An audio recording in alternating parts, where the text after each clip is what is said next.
Hello, this is Rachel Cipriano coming to you again from Magnificent Resilience, and I've entitled this video, Sometimes That Cat Isn't Yours. Now, when I was really small, we used to have dogs as outside pets. But one day, we started my mother's cat phase. I was about 5 or so, and we happened to be walking through the little town I was raised in. And we saw this cat that she just seemed very sweet. We named her Choochoo. We brought her home. She was a tabby cat. And I thought everything was going to be fine. But back at that time, we didn't have air conditioning in the house or anything like that. So the door was frequently opened and closed. And whenever she could, she'd run out the door. Turns out Choochoo did not want to be our cat. She preferred to roam. She was a feral cat. And many, many times the cycle would repeat, that we would go find her, we'd bring her home, and then she'd run away again. She'd stay a little while, and then out she'd go. And I distinctly remember the very last day I saw her, my father had a shed out in our backyard, and there was a floorboard missing, and she'd managed to get herself down in there. I should say the last time I really tried to catch her. And I stuck my arm down in there and I was getting all scratched up. She had her claws, of course. And anyway, I just remember that last time I held her by the flea collar we gave her, and boom, that was it. She was gone. And I think something just dawned on me that was it. Choochoo was not going to be our cat, and I needed to accept that. We'd just been through it too many times. The reason I tell you this story is that I think those are lessons. That story illustrates a lesson we oftentimes need to learn with people as well. You know, we can think of it in relationship terms, romantic relationships. Sometimes people are commitment phobes. They are not interested in what is involved in a true lasting relationship, usually because of past hurts, trauma, etc. And a lot of times those relationships can be very painful and protracted because the person who feels that way isn't necessarily aware that that's what is hindering them. It can be like the old Seinfeld phenomena where it was always the other person who was the low talker, the high talker. They had this problem, they had that problem.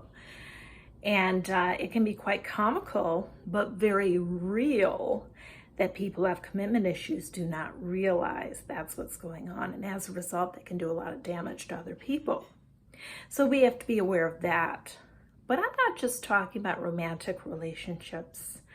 I'm talking about sometimes even our long-standing relationships, friendships we've had, or family relationships even, that, we tolerate a lot of behavior just because of the history. And the reality is, if we truly examine that relationship, the other person just isn't very invested. Like the old saying goes, they're just not that into you.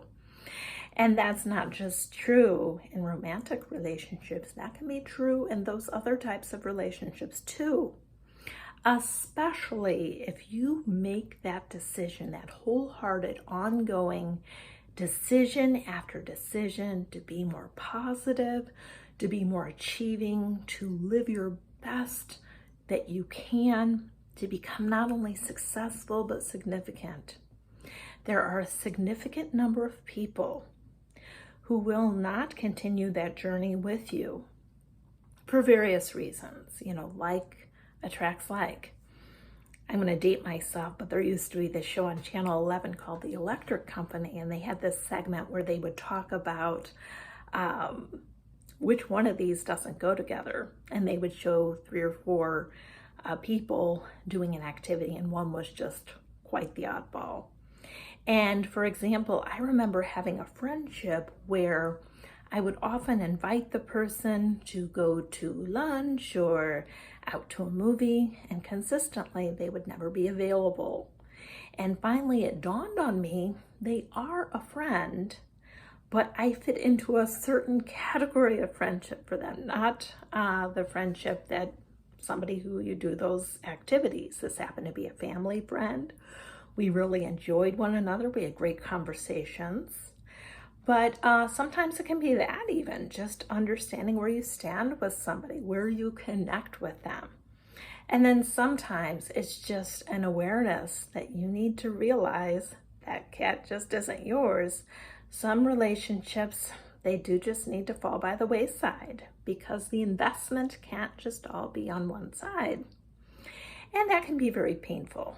It can be very painful to have one-sided fair weather relationships.